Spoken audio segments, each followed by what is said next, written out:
नमस्कार साथियों, आज का वीडियो आपके लिए बहुत ही इंटरेस्टिंग होने वाला है क्योंकि इसमें इस समय हमारे फैज़पुर कस्बे के अंतर्गत CS इंटर कॉलेज के प्रिंसिपल द्वारा जो है खेलों का आयोजन कराया जा रहा है, जिसमें खेलों के आयोजन के लिए मुख्य अतिथि के रूप में DSP फैज़पुर श्री आशुतोष सर के लिए आमंत्रित किया गया है। उन्होंने बहुत ही अच्छी बातें बताई हैं हम सब के लिए, तो आइए सुनते हैं उनकी पूरी बात को। जो भी माननीय सदस्य इस मंच पर आसीन हैं और जो भी छात्र नीचे मैदानों में हैं, जो हमारे खिलाड़ी हैं, आप सभी लोगों को सबसे पहले तो ये जो क्षेत्रीय स्पोर्ट्स मीट है इसकी बहुत बहुत शुभकामनाएं। छोटे छोटे कस्बों से भी लोग निकलकर आजकल इंटरनेशनल प्लेटफॉर्म पे भी रिप्रेजेंट कर रहे हैं हमारे देश को। तो आप सभी को मैं यही राय दूंगा, मैं यहाँ इसीलिए आया हूँ। आपके प्रधानाचार्य जी से बात हुई, उन्होंने कहा कि सर अगर आप आ जाएँ तो थोड़ा उत्साहवर्धन हो जाए बच्चों का। देखिए, उत्साहवर्धन सबसे पहले तो आपके अंदर से आपको आवाज़ आनी चाहिए कि हाँ मुझे कुछ करना है। ठीक, कोई भी बच्चा होता है, आप लोग अगर 5-6 क्लास तक जब तक पहुंचते हैं, हर बच्चे को एहसास हो जाता है वो किस चीज़ में परफेक्ट है। किसी को कोई इतिहास ज़्यादा समझ में आता है, किसी को गणित ज़्यादा समझ में आती है, किसी को समझ में आता है भाई पढ़ाई लिखाई हमारे बस की बात नहीं है, हम खेल कूद में ही ठीक हैं। कोई कलाकारी, ड्राइंग इनमें अच्छा होता है, कोई टेक्निकल चीज़ों में अच्छा होता है। तो ये सारी चीज़ों का एहसास आपको शुरू के 10 सालों में, पैदा होने के 10 सालों में एहसास हो जाता है। और अगर आपको सफल होना है, एक ज़माना था जब बड़े बुजुर्ग कहते थे कि खेलोगे कूदोगे होगे खराब, पढ़ोगे लिखोगे होगे नवाब। वो ज़माना पहले हुआ करता था, लेकिन अब ये ज़माना है कि आप कुछ भी करते हो, कोई भी टैलेंट आपके पास है, अगर आप उसमें परफेक्ट हो, उसमें आप बाकी भीड़ से अलग हो, तो आप आउटस्टैंडिंग हो। ठीक, अगर आप अच्छा खेलते हो, जैसे मैं डिप्टी SP रैंक पर हूँ यहाँ, लेकिन आपने देखा होगा कई खिलाड़ी हमारे हैं जो ओलंपिक हो गया या कॉमनवेल्थ गेम्स हो गए या नेशनल गेम्स हो गए, इनमें जो भी अच्छा परफॉर्म करते हैं उनको राज्य सरकार डायरेक्ट डिप्टी SP के पोस्ट पे अपॉइंट करती है। मैं खेल में उतना अच्छा नहीं था, ठीक ठाक था, बहुत प्रथम नहीं आता था, लेकिन मैं पढ़ाई में ठीक था, मैं पढ़ लिख कर यहाँ पहुँचा। पर अगर आप पढ़ाई में ठीक नहीं भी हो और अगर खेलने में नंबर 1 हो और इंटरनेशनल लेवल पे अगर देश को कोई पदक दिलाते हो, तो आप भी यही वर्दी पहन के यहाँ खड़े रह सकते हो। इससे ज़्यादा मैं आपको मोटिवेट करने के लिए और क्या कह सकता हूँ। आपको SDM बनना, आप SDM बन सकते हो।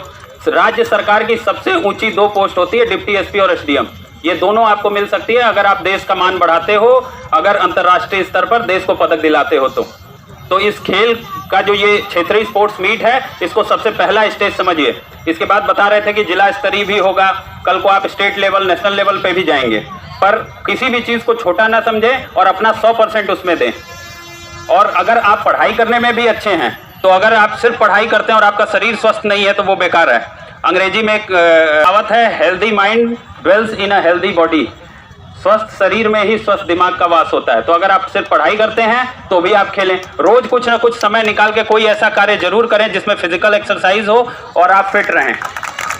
आजकल खान पान की चीज़ें ऐसी हो गई हैं, जंक फूड, सबको बर्गर पिज़्ज़ा ही पसंद आता है, मुझे भी आता है, लेकिन आप अगर उतना कैलोरी बर्न करने के लिए उतना फिजिकल एक्सरसाइज करते हैं तब आप वेल मेंटेन रहेंगे, हर चीज़ ठीक है।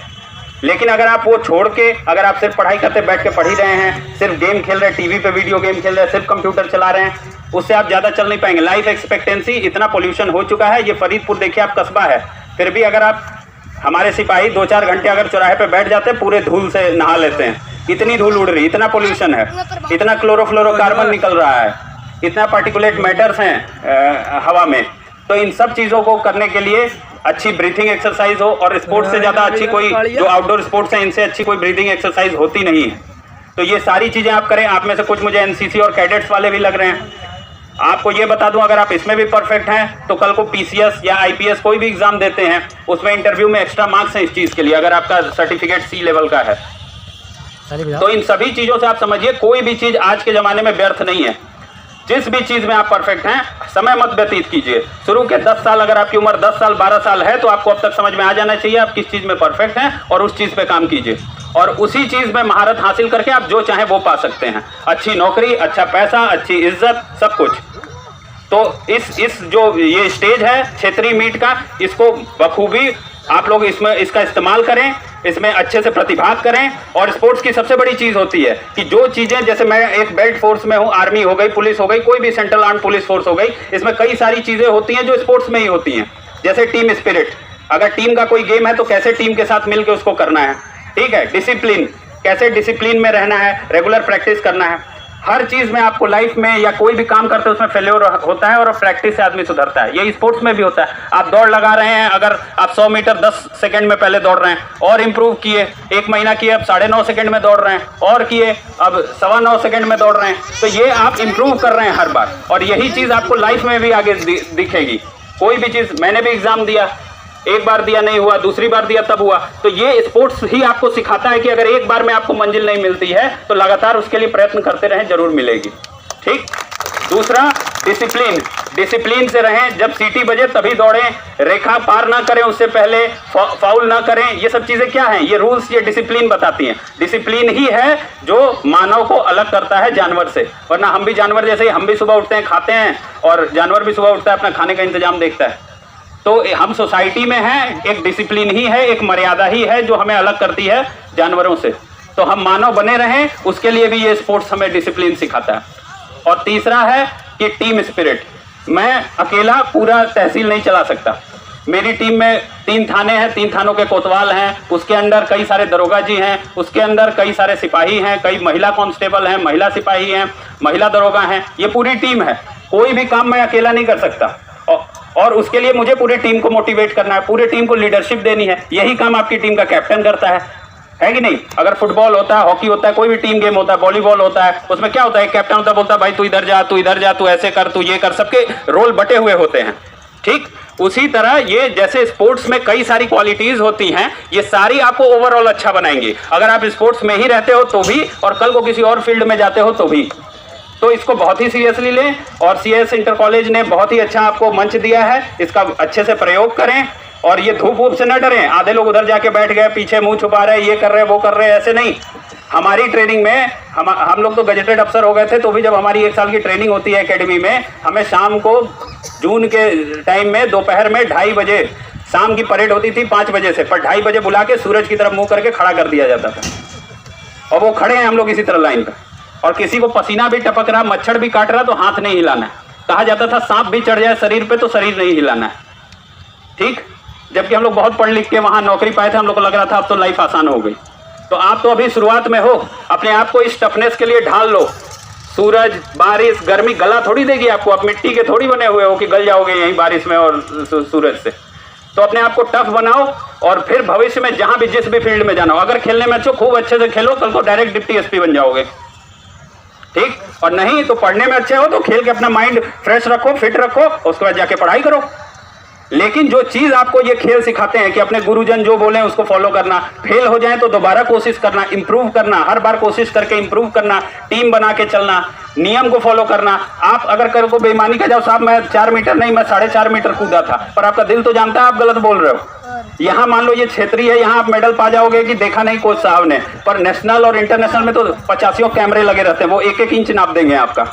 वहां तो फेल होके आ जाओगे, और तब तो यहाँ सिर्फ फेल होगे, वहां अपने देश को भी फेल कराओगे, देश को भी शर्मिंदा कराओगे, है कि नहीं? तो इसलिए ये सारी चीजें आप दिमाग में रखो, नियम कानून को फॉलो करो, डिसिप्लिन को अपने दिल में उतारो, और इन सब चीजों से अच्छा भविष्य देश का बनाओ, अच्छा भविष्य अपना बनाओ, फरीदपुर का नाम रोशन करो, अपने माँ बाप का नाम रोशन करो इन अच्छी चीजों से, ठीक। जब हम आपके उम्र के थे तो इतने खिलाड़ियों का नाम हम लोग नहीं जानते थे, इतने खिलाड़ियों की पूछ नहीं होती थी। आज केंद्र सरकार 10 योजनाएं ले आई है, राज्य सरकार 10 योजनाएं ले आई है, खेलो इंडिया, इतना सरकार पैसा लगा रही, फैसिलिटीज दे रही है। क्यों? क्योंकि उसको भी पता है कि खेल से जिस देश में देखते हो रैंकिंग बनती है ओलंपिक में देशों की, सबसे ज्यादा किसने मेडल जीते, है कि नहीं? और आप देखो जो पावरफुल देश हैं, चाहे यूनाइटेड स्टेट्स हो गया, चाइना हो गया, ये मेडल में भी ऊपर रहते हैं कि नहीं? यूरोपियन देश हो गया, ये मेडल में भी ऊपर रहते हैं कि नहीं? ये जो मेडल तालिका है वो भी दिखाती है कि उस देश का ह्यूमन रिसोर्स, जिसको मानव संसाधन कहते हैं, ह्यूमन रिसोर्स, कई संसाधन होते हैं देश में, कोयला हो गया, बिजली हो गई, पानी हो गया, जल संसाधन, वायु संसाधन, 10 संसाधन, लेकिन सबसे इंपॉर्टेंट है मानव संसाधन। वही इन सारे संसाधनों को यूज करके देश बनाता है, इस्तेमाल करके।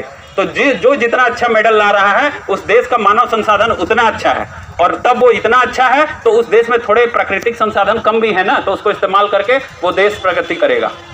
तो आप अपने आप को इतना अच्छा बनाओ, इतना क्वालिफाइड बनाओ, इतना फिट बनाओ, इस देश का, भारत का मानव संसाधन इतना समृद्ध हो कि बाकी थोड़े बहुत संसाधनों की कमी भी हो तो देश मेकअप कर जाए और हमारा भारत आने वाले समय में नंबर 1 देश बन जाए। ठीक है, चलिए आप लोगों को बहुत बहुत धन्यवाद और बहुत बहुत शुभकामनाएं। आप में जो भी होगा, जो भी विजेता होंगे उनको भी शुभकामनाएं, और जो इसमें प्रतिभाग करेंगे, भले मेडल नहीं जीतेंगे, प्राइज नहीं जीतेंगे, उनको भी शुभकामनाएं। मैं भी कभी मेडल नहीं जीता था, लेकिन मैं ट्राई करता था हर चीज़ में। ठीक है, आज आप में से कई मेडल जीतेंगे, वो भी मुझे सुन रहे हैं ना। इसी तरह हम इस भीड़ में कई होंगे जो मेडल नहीं जीतेंगे, पर कल को आप भी यहाँ खड़े रहोगे और जो मेडल जीते हैं वो भी आपको सुनेंगे। ठीक, तो पूरा मन लगा के खेलो, मन लगा के मेडल जीतो और अपने माँ बाप और क्षेत्र का नाम रोशन करो। जय हिंद।